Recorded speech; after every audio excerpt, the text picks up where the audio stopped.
Zach text you? What did he text? You said how. Hello, everybody. Here we are today. We have a very special guest. We always got special guests, but this is a friend of mine, part of the family, one of the OTech pros. You all know him, Collins Manna. Anyway, I'm going to turn it over to Chris to introduce him, and then we're going to let this thing rock and roll. Go ahead, Chris. Well, good morning, everybody. Marty, I love you. Collins, I love you in the background there. I don't know a lot about Collins, but what he does for a living. I know that he's one heck of a guy. He's a great friend. He's passionate about OnPassive. He and his three other buddies have completely communicated to all the OnPassive founders and broke things down for us that probably we didn't understand as far as technical issues, which they created the boys a long time, pros a long time ago, and they're phenomenal. I would say Collins is a natural born leader and speaker. I love him with all my heart. I've had many conversations with him, and I've not met him yet, but I hope to meet him someday. When we do, we're going to have a blast. But let me bring him on the camera. Don't say nothing until I get you dead center, Collins. I'll say, Collins Manna, I love you, brother. The floor is yours. Thank you, Chris. Thank you, Maddie, for for inviting me. You know, it's so amazing when they have to shine the light on you. So sometimes you feel like, what do I need to say? What do I need to speak? But again, there is always a lot to talk about when it comes to OnPassive. Now, just want to look prior to my time in OnPassive and what I was doing then. So I was born and raised in Cameroon. School in Cameroon, had my O level, ordinary level, they call it GCSE in UK, and my advanced level in Cameroon. So I was naturally a science student, 100% science. So when I moved to the Netherlands, I had to study, but because of language barrier, I did marketing and I had a degree in marketing. So at that time when I was graduating, they asked if I want to continue with master's degree and if possible PhD, because it was something that was not naturally me. Though I was doing it because of language barrier and I wanted something at that time, maybe you are young, you don't really know what you are really getting into. But I have friends as well who was a marketer in Cameroon, is working with one of the biggest telecom company in Cameroon, Orange. So this guy always encouraged me. And at that time, whilst I was in Cameroon, he used to give me little research to do, marketing research. So I was really in love. But after my degree, I discovered that this is really not for me, something that I really don't want to do it. So most of my friends in Holland, they were into IT. At that time, the only thing you can do is marketing, or you want your safe zone, a country where language barrier is always the case. And most thing you can do is, if you're a student, maybe you find like English courses in uni, which you can do. And that's why I find myself in marketing. Then move into United Kingdom. I said there is always something for me to do. So I came and I still have that desire as a science person to go into medicine. So I looked at it, but the school fees was something that would kill me, because one of the law is if you're studying in any European university, you cannot have scholarship. The government will not sponsor you. That's the truth. You have to look for a way to sponsor yourself. And it's really, really tough. At that time, I wanted to get into pharmacy. But then I find myself working with the health services for 4 years. And this is something that a lot of people don't know. Find myself at work in the microbiology lab with my A level, microbiology department in NHS. At that time, I have to raise money. And I said, you know what? I won't stop here, because this is really not for me. I'm someone who doesn't like repetitive job. I really always want something that is challenging for me. So a friend of mine contacted me and said, Collins, there is something we can do, because he was also working with me in the laboratory, and we're like having that burning desire. As A level, you are just like doing some of the job. Yeah, you are happy, you're comfortable. But then if you look at those who are making more above you, they are biomedical scientists, they make more than you because they have just the pin. But it doesn't mean that they are more educated. It's their field. Yeah, they have more the pin and they are working in that environment. But you ask yourself, I can also be one of them. But again, that barrier of you looking for money, paying fees, and at that time, I'm still paying my fees in Holland.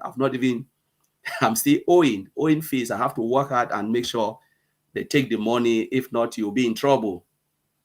So this guy contacted me and said, Collins, there is something we can do. And I said, what? I said, all right. He said, do you know you can get into IT? I said, really? He said, yeah. Do you know you can take a program? You don't need to really do so much, but you can study, find time to study. So I started looking for the books and said, all right, what do I need to do now? Do I go into database administrator? At that time, that's when I found Vincent.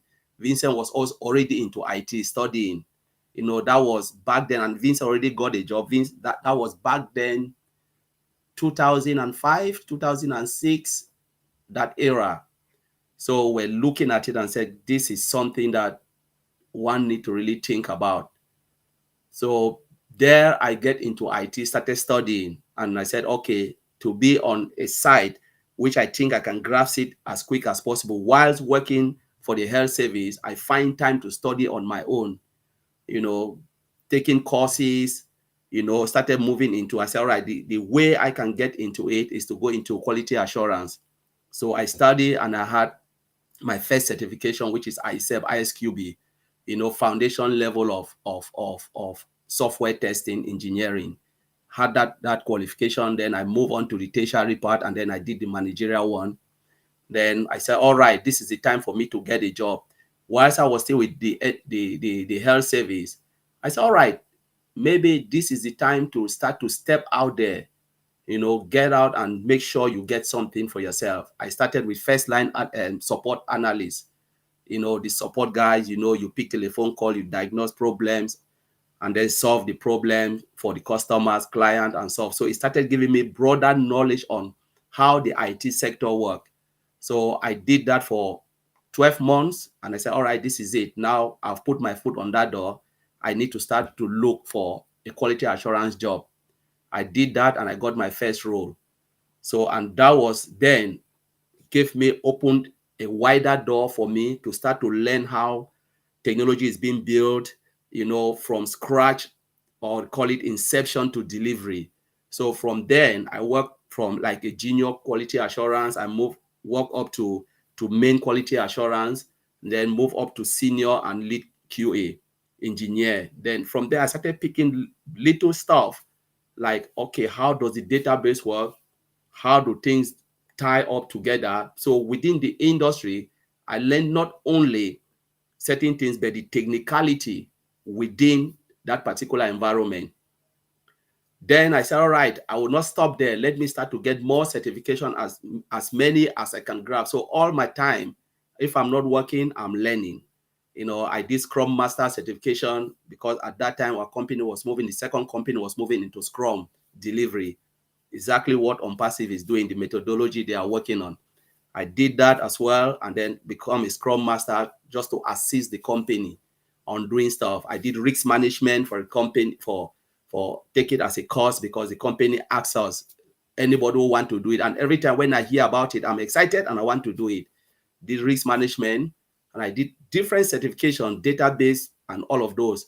And then it happens during the COVID time, 2000, that was 2002, 2020. At that time, I was looking, I said, all right, now this is not really enough. You either keep on studying and improving yourself, but how can one make more spending less? I started thinking about that. So there was a day, I'll remember this, when I was watching BBC in the morning, and there was this BBC morning show where they always talk about investment, and sometimes people talk about young people can make money. And then I look at some of the paper and I say, wow. So there are things that people can do to make money, but how do you do it? So I said, all right, one of my friends from US called me, said, Collins, do you know you can still make little money by trading? I said, really? He said, yes. I went online, study how to trade, then put some money on Forex, learn it myself, started trading, and then I said, no, Forex is not really good enough. Put a little bit of money. And I said, okay, I want to move up to start to trade with other things like commodity, gold, crude oils and stuff. Made some good money, but I lost most of the money that I made just by one night. And I said, wow. So is that how you can make a lot of money and with the twinkle of an eye, you lost it? And I said, this is really not on. So whilst I was thinking, I said, God, I will not give up. I will still do it because it was my own error, because I refused. I was really greedy. I said, it was my own error. Now I will find a way to make more. Then a friend called me again. He said, Collins, how is it going? I said, man, I lost all the money that I've made. This is really horrible. And I'm feeling sick now in my stomach. So he said, so this guy laughed and he said, you know what? That's how life is. You cannot give up, Collins. You just need to push on. And then he said, but there is something again I want to tell you, share with you. I said, what? He said, Go Founder. That was the time when we had that peak before the COVID. And I said, my friend, I don't want to really listen about this. You know what?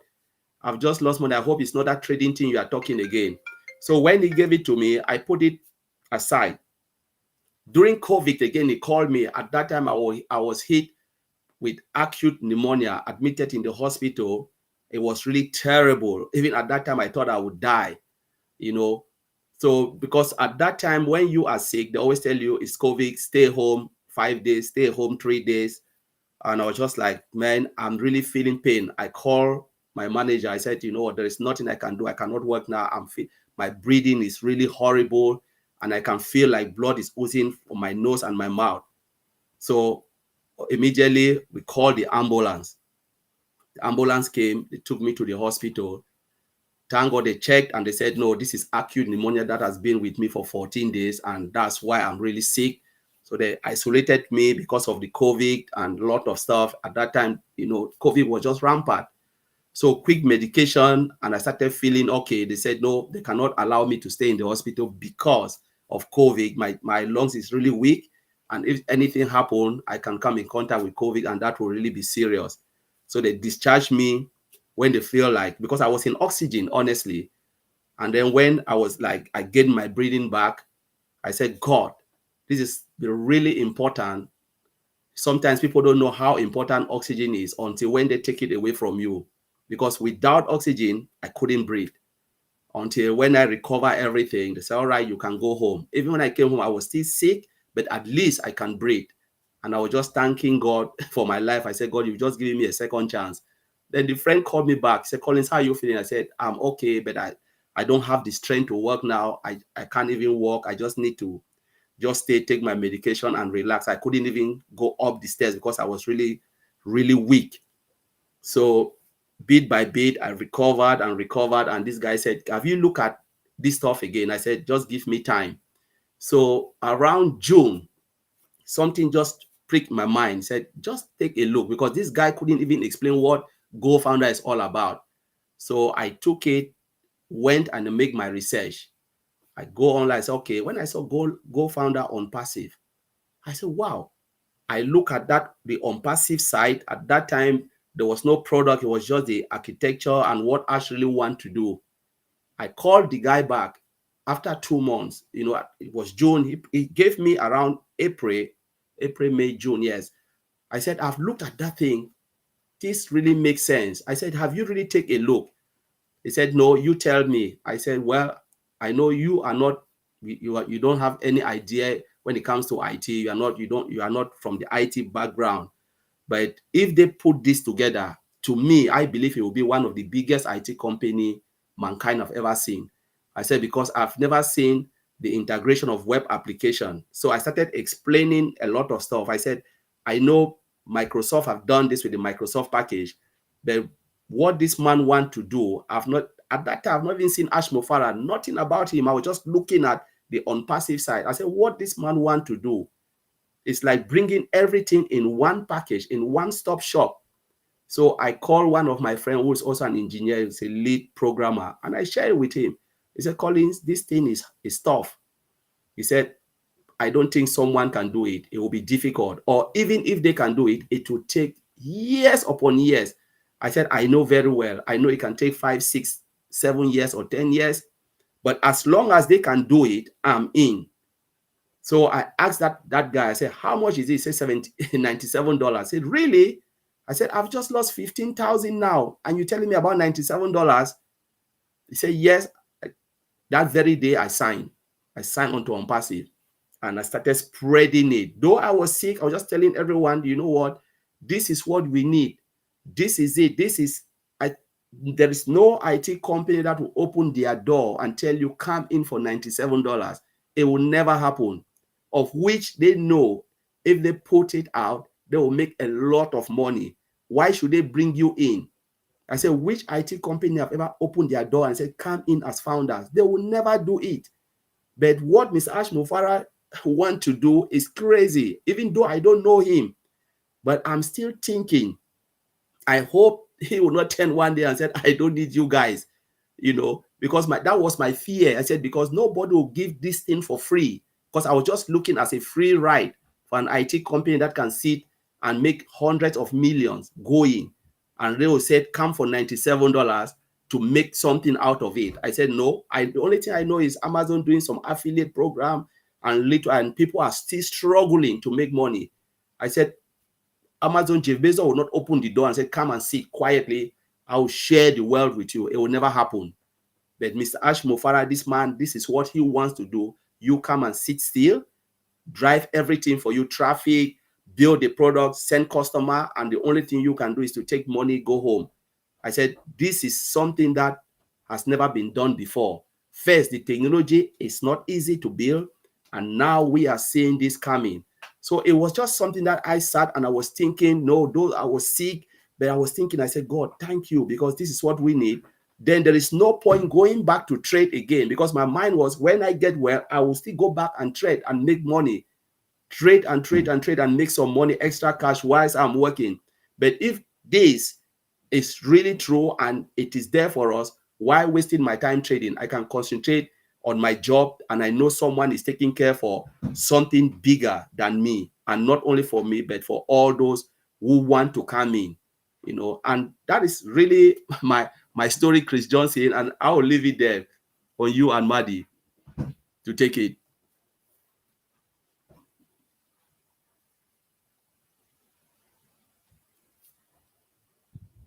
There he is. Oh, very good, Collins. Wow. You went way under the limit. That's really good, man. I didn't know that you were sick like that back then. Oh, it was crazy. It was really crazy. I almost died, honestly. He told me about that when I first met him. I went, oh my God. Yeah, bad. Blood coming out of your nose and stuff? Yeah, my nose and my mouth, I was really bleeding. My whole lungs was gone. He was dying. You were dying. Yeah. Without a doubt. Yeah. That ain't good. I'm sure glad you stuck around for the greatest time of your life here. Yeah. But Collins, listen, I want to tell you something. I love all the tech guys, the tech pros, my brothers, but you have stood out amongst them. You've kept this going. All of them are great, and I'm not knocking anyone. You have stayed out. You have stood through and through. You basically have been by we have been by your side the whole time. We've had many conversations. We brought you on our lives. You speak so professionally, and what a lot of people know now and OnPassive, but anyone new that's watching, Collins is a huge techie. He knows all about IT. You heard his background. You wanted to be a doctor. Is that true? Yeah. I had a mission to study pharmacy.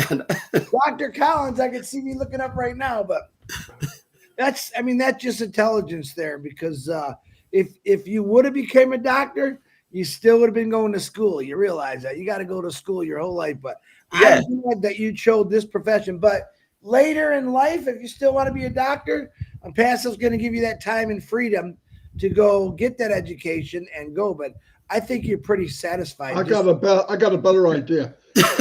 Go buy a hospital instead. Yeah. Yeah. In the hospital. But no, pretty cool story, dude. You did it to the perfectly. You were on point. And what year did you say you came in again? 2019 or 18 or 20? 2020. June. right before the explosion. Yeah, Yes. you're not even a baby boomer. You were like, you came in right when the roller coaster was just getting to the top, man. Yeah, That's I right. came when there was, I think there were on 92,000 founders. That's about right. Yeah, Because July was 100,000. yeah, And then July the next year, 1 million. yeah. Wow.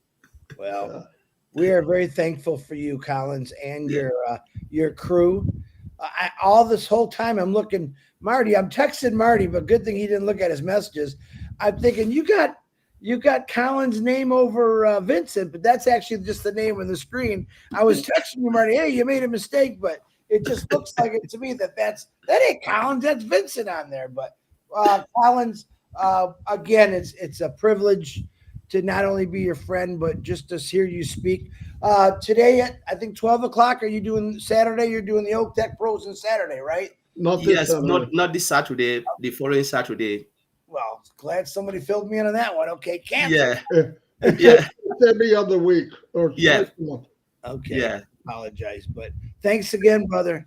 You were amazing, like you've always been, and I could see you just keep doing amazing things for this company and helping a lot of people out that don't understand nothing, like me, IT. Phew, I don't know nothing about it, so but I'm glad you're here. You explained a lot of things to me, so. But thank you, brother. I'm glad people got to know you, Collins, like I do. And you're definitely a diamond in this company, that's for sure. Yeah. Everyone knows that you've helped thousands of people, for sure. All four of you guys. So thank you very much. The most important guy that knows, Ash Mafara. He loves the O-Tech Pros. Always talking. The O-Tech Pros going to be there. Are the O-Tech Pros? Yeah, they're going to be there. Yeah, always. He forgets. All right, guys. Times. Say goodbye. Goodbye, guys. Bye.